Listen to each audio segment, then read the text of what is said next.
ukuthi ngitshintshe ngesilungu kuthiwa ngitshintshe i-audit yami ekhona khatshana khonala.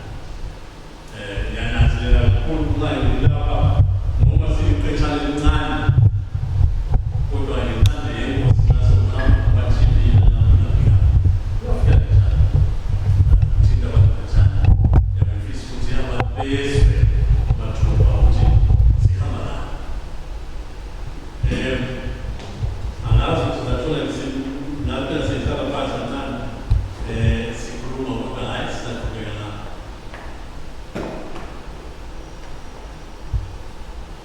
So siyaqala phezulu ngenkulumo yethu. We're starting at the top with our discussion.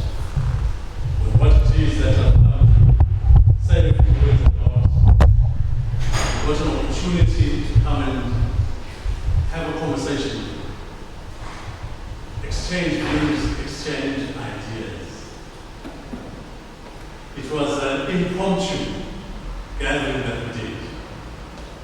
I was here just on a personal visit, but a few individuals said, Chief, can you entertain the idea of exchanging some words with part of the community here in the UK?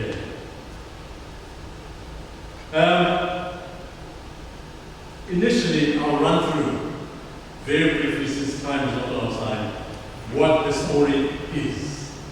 We all know what the story is, but just to encapsulate it, to say exactly where we come from, what it is we're doing. It's an old story. September 1997, the chiefs gathered Kwabulawayo East. For the very first time, the chiefs of Matabeleland enunciated what their wish was. September 1997, all the chiefs of Mat North, Mat South gathered together and said, Khumalo, we want an heir. You royal houses of Khumalo, the five of you, we want an heir. That is spoken openly, publicly, so that anyone who had ears could hear what it is that the Dominion Nation is asking for from the royal house of Khumalo. I'm bringing over to you an old story so that it comes well, so that it resonates well with yourselves. So that those who may think or try to say something new,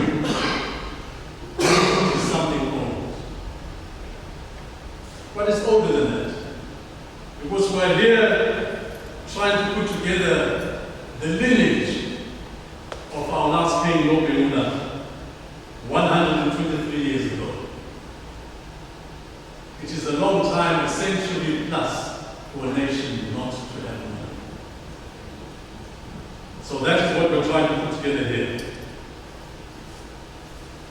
Historians and academics have had a great part in this. It has not been something that has been haphazard. Nana, Ubaba, Ukona was introduced me now, he has been part of it. Pachisanati has been part of it. Many others have been part of this journey. So it has been progressing since 1997. In 2015, the chiefs once again got together and said, Khumalo, can you please provide us with an heir? It is late in the day, we need an heir. Our journey for the last 37 years of independence in Zimbabwe has not been a pleasant one. So Khumalo, we're looking for an heir for you. At that juncture, 2015, the Khumalo stood up and began to earnestly look for an heir. On the 27th of May 2016, the chiefs of Amangwe signed the Amangwe Declaration. It was a declaration that spelled it out in principle and intent that the uncles of the heir apparent were also demanding So that was the Emmanuel Declaration, the first bit of paper in modern day Zimbabwe that emanated from the chiefs as a group.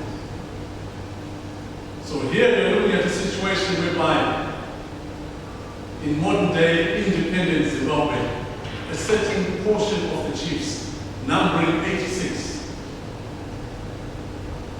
will be led by the Emmanuel clan to say, we need an heir from the Kumalo clan.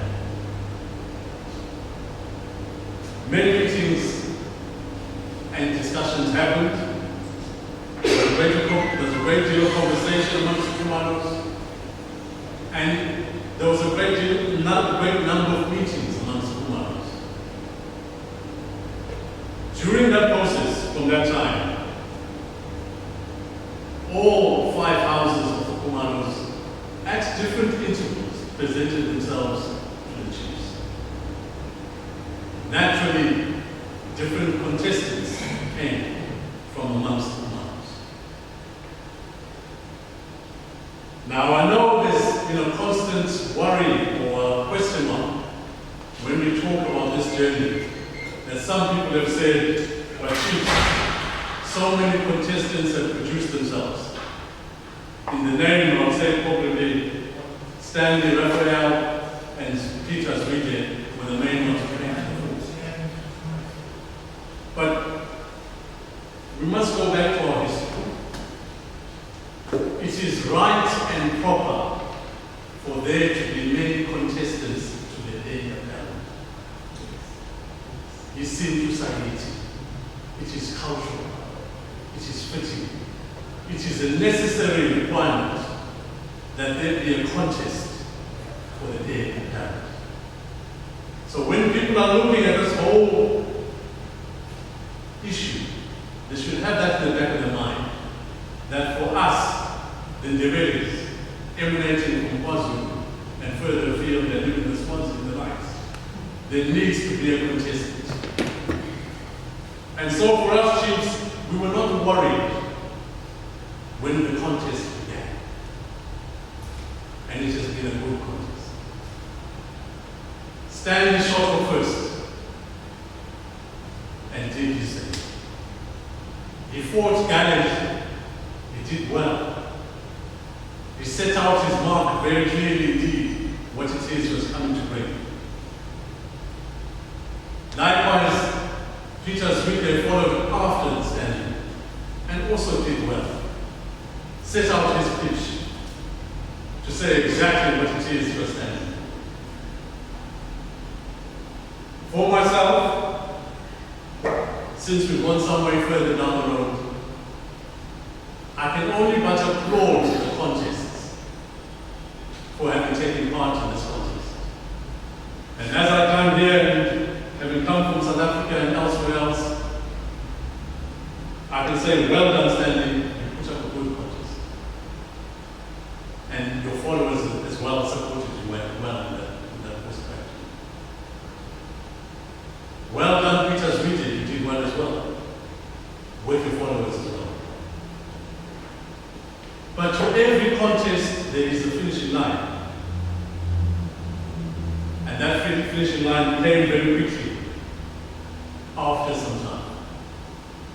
So before I proceed, I must extend my hand of thanks to you here in London, who are supporting different camps,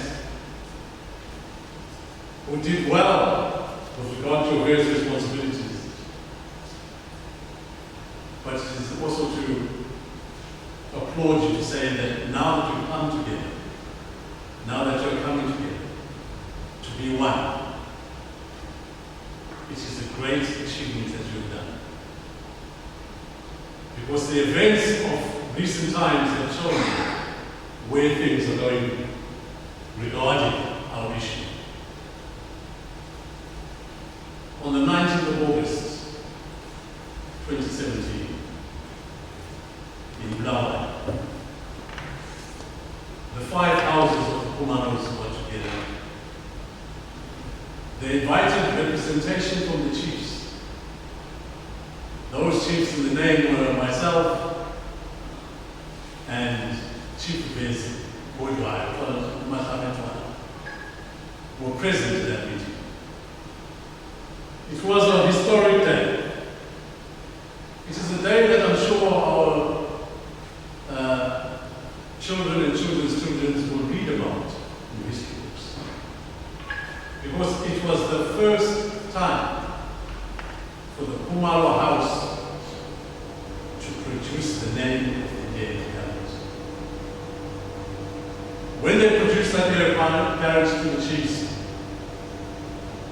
they tabulated how they come to that. They put down on paper how they arrived at that decision.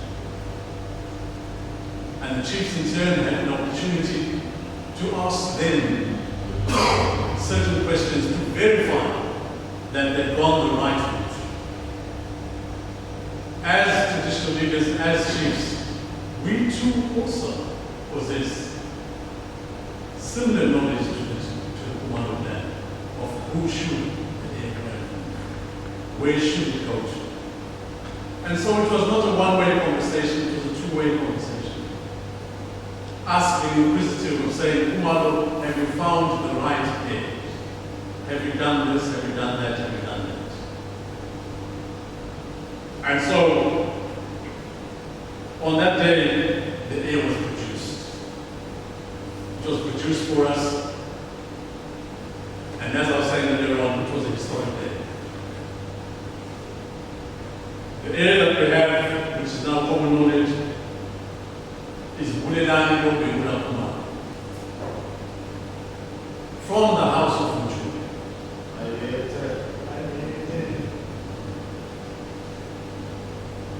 He is, if I can go into it to those who are going to tell them on,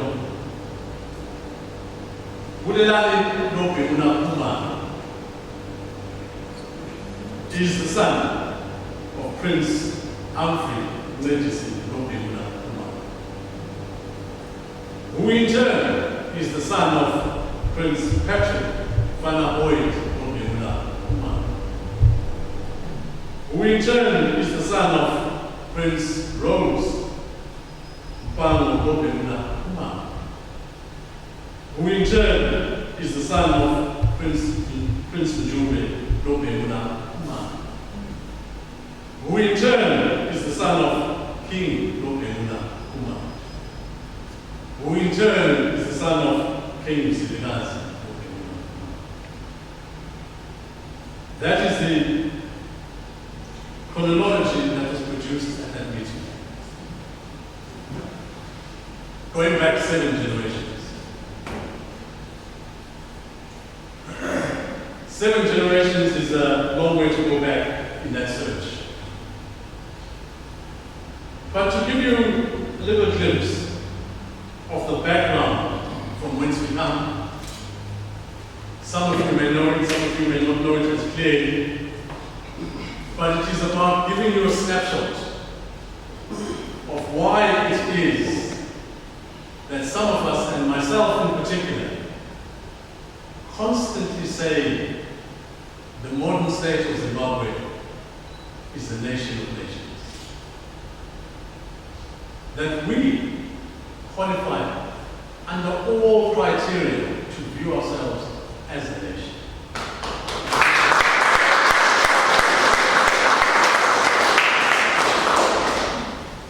Every nation has a history. Every nation has a language, has a culture. Every nation has its own particular cuisine. Every nation has its particular dress code. Every nation has its ideals, it has its ethos.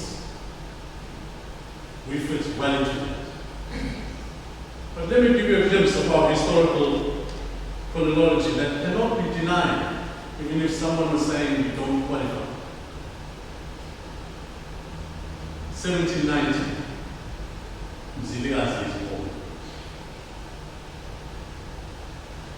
27 years later, 1817, Mzilikazi is coronated king.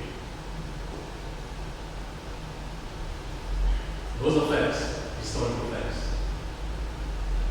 You can go to any library in the United Kingdom and find the House of Windsor in many books tabulating what happened here, we can do the same.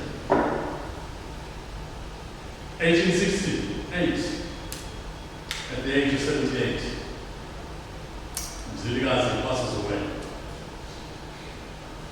Indaba yakhe, the mountain crumbled. The king was lost. A few years later, 1870, King Lobengula is coronated. We proceed. Some few years later on, 1890, the BSAN, which is South African company, creates the modern day state or province or whatever you call it of Mashonaland. This is during Lobengula's reign. We progress further in our historical database. 1893. A traumatic year for our nation. A year that spelt gloom and danger for us as a people. In 1893, war breaks out between the British South African Corporation and our nation. There are skirmishes and battles at China. There are skirmishes and battles at Gadad. At Gadad was the telling time. For at Gadad, it was commanded by Chief Mtana Kumar. In the royal house, in Lobengula's royal house, there were still arguments about whether he was entitled to be king. Some of his courtiers were still saying, no, we should have gone somewhere else, we should have got another king. So it was infighting within the royal house. But his secret services had told King Lobengula that these individuals carrying the first machine guns on our soil do not engage them close at hand. Their weapons can cut you down far away. So you need to creep up to them and engage them close. The commander-in-chief then of the crack regiment in Bisu, Commander Mtana, said no. I will do it my way. We'll engage these few individuals, and by lunchtime we'll be back to home. And so it is that when they saw the column at Gadad near Mbembesi River, when Mbembesi River starts, the clash began. Commander Mtana raised his troops, his 80 warriors, far away. It was open terrain, no vegetation. The grass wasn't fully grown. The machine guns cut them down. They came wave after wave and they were still cut down. Wave after wave and they were still cut down. But because of sheer numbers, they managed to get to the top of the hilltop and silence the machine guns. But by that time, the Mbizo regiment was no more. The Mbizo regiment was called Iskuwa Senkos, the breastplate. Other regiments, like Zwangendaba and a few others, were the horns. Without the breastplate, King Lobengula knew, without question, that the nation had fallen. And so as a result, he picked up a few troops that he had and asked Chief Nduna Usibala Matlam to set light to the road crowd. Wabulawayo was burnt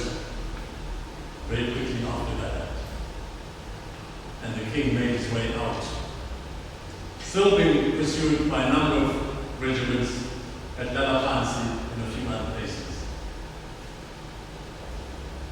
1893, King Nobengula disappeared.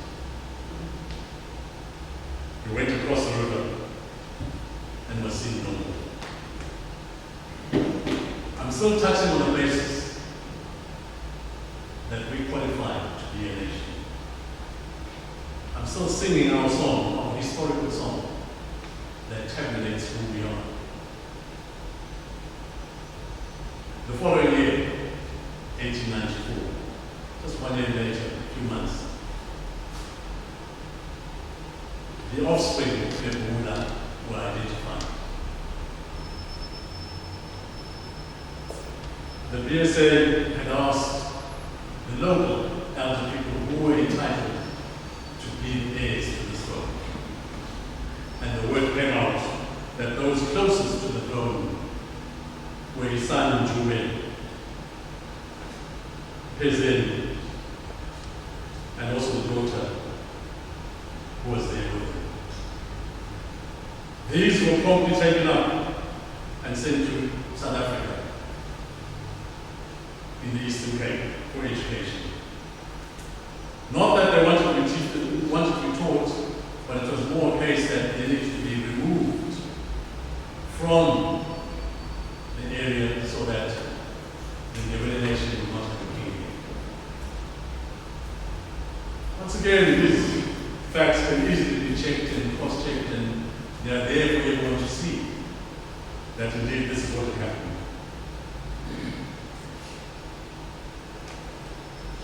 The course that we have traveled as a people is a difficult one. It's one that is tabulated and can be seen that indeed we qualify to be a people. So it is difficult really for someone in the current age, the current days, to question on our legitimacy to that. And so the chiefs have been working with this background at their fingertips, with this knowledge at their fingertips. And so it is that as chiefs we began to work earnestly to prepare for the coronation of the lineage of Nobengula.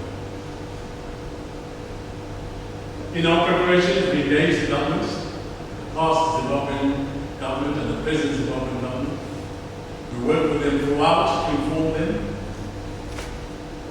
I hasten to add, it is to inform them, not to ask permission. It's very different, very distinct difference. As a people, we cannot ask permission to crown our own king.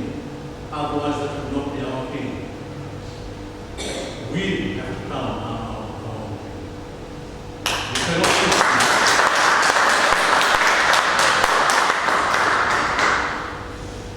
And so it is, that was our engagement with both governments that went by.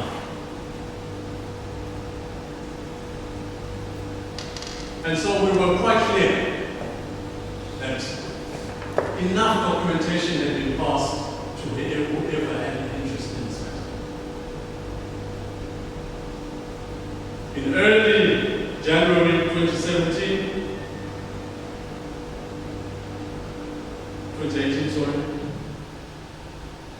we wrote a letter to the new Minister of Local Government, July Moyo, and said, you are cordially invited to the coronation on the 3rd of March. The minister chose not to respond.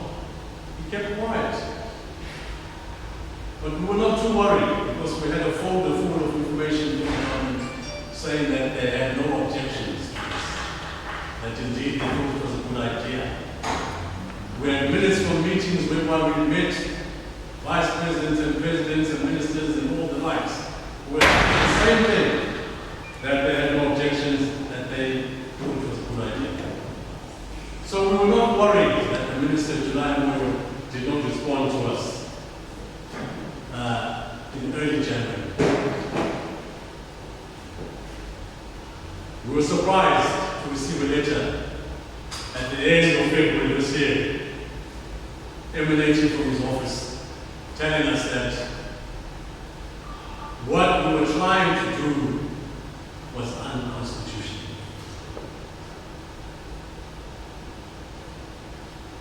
When we received this documentation, we immediately put lawyers together to put in an urgent chamber application at the High Court, seeking to nullify that correspondence, seeking to erase that correspondence. The documentation was sent off to the High Court for the hearing to be set on the 2nd of March, the day before we were due to coronate. But on the 2nd of March, in the morning, 8 a.m., the President of the Chiefs Council, Chief Charamira, had summoned the chiefs of Metropolitan North and Metropolitan South to a meeting at the Rainbow Hotel. When we arrived at that meeting, for starters, we could not get into the hotel. It was totally surrounded by English, a band bench. All we could see was a mud bench. They had totally surrounded the hotel. And they were visibly angry. Some had made their way from South Africa, some had made their way from Botswana, Zambia, further afield, even some from here. And so they had surrounded the hotel to vent their frustration at what they could see was happening. We managed to placate them and we managed to go into the hotel. And they came in with us. And so did quite a few hundred riot police putting on. The regional courts and also other international arenas where we can challenge that ruling and overturn it. All legal minds are of one, that the judge was not in his right mind when he did that verdict. And so we will continue to challenge that in the most forthright way that we can.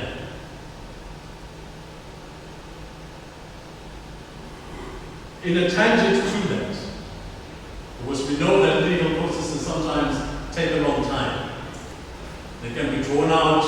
If you've got a very quick or very clever legal team, they can stretch out something very simple to run for many, many, many years. And so concurrent with that, we are looking at other ways we can coronate the king.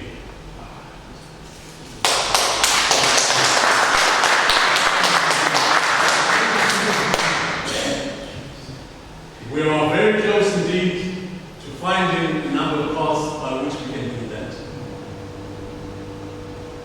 And we will proceed by doing that then in the fastest possible way to do it.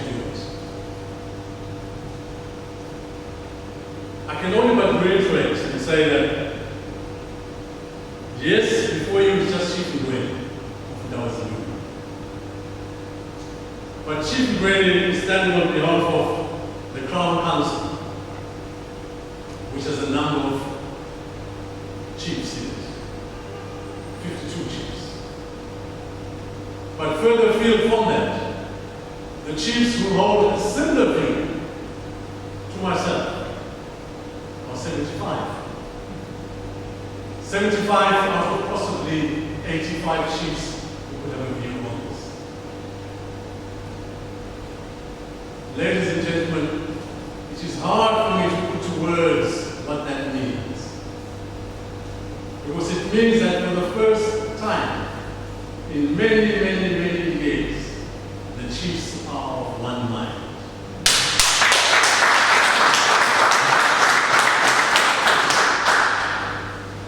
Ignore completely whatever political things you may read on your phones, or in the newspapers, or on the internet, or wherever it is. Even though the chiefs are living under immense hardship, immense strain, immense pressure, on this single issue they have united to say, come what may, our voice will be heard.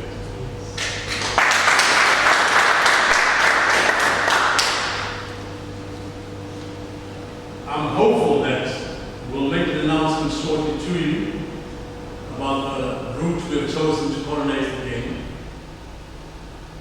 I would love to tell you the number of routes we're looking at, but I can't at the moment because we need to have a consensus amongst the chiefs, and we need to make sure that our chosen path does not come across any other hurdles to stop us in any way. For me, I would say we are on the right path, and we'll get there. With regard to what else can be done, our biggest thing we're looking at the moment is continuing with our preparations back in Zimbabwe. Our biggest challenges are clearly resources, whether in funds or in otherwise. Those are the main things we're still focusing on.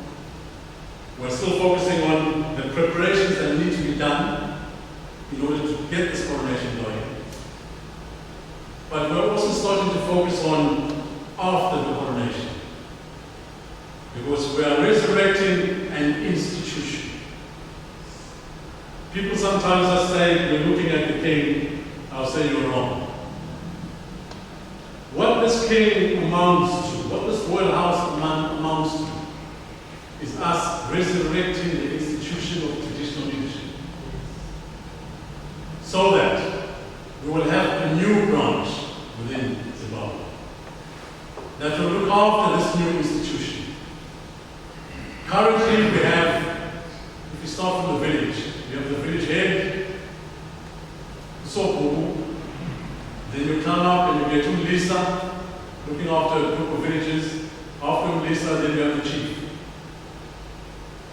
It is at the chief level, at the chieftaincy level, that we have a new institution coming up. The old one is still there, where you go from chief to provincial chiefs council, to national chiefs council, then to the Senate. That is there. It is there. We don't intend to tamper it or change it or do anything with it. It is not really functional as such. We leave it as it is. But on the other side, we want to bring in a new wing, which will be specific to our region.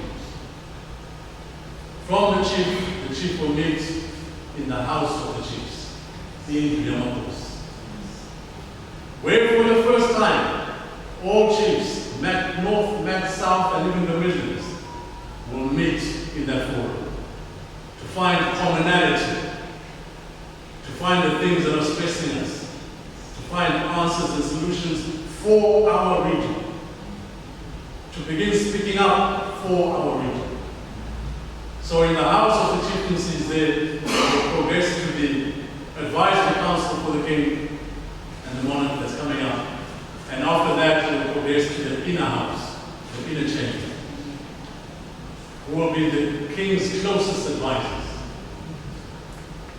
For want of a best word, the monarchy that we want to bring into place is not an absolute monarch. When I say an absolute monarch, I mean a monarch that can say things at a whim. Today I'm doing this, today I'm doing that, today we'll check out so-and-so, today we'll bring in, That is not the monarchy we're bringing in. We're bringing in a monarchy that is consultative, a modern day monarch, a monarch that performs and functions on an advisory capacity, similar to the monarch that is here in the United Kingdom. A monarch that will be able to take counsel and do things in a proper way. So those are the things that we're trying to bring in. So we're looking at doing that, hence the continuing preparations that we have to say the coronation is not an end in itself. It is the beginning of the journey of bringing things together. The coronation itself will bring in many things together which I know you talk about. Issues like devolution of power. Issues like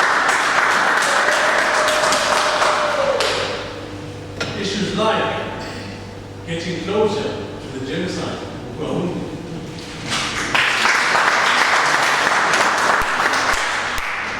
Issues like marginalization, why it is you cannot get jobs, employment, business contracts, tenders, all those things.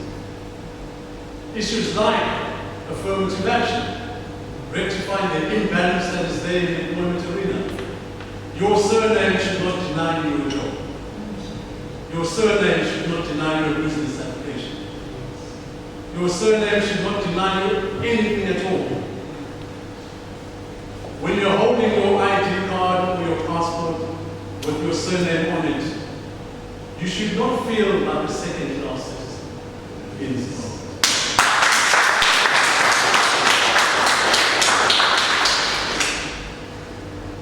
And so these are all the array of things we're dealing with. This monarchy is an establishment. There will be people like ourselves who will be dealing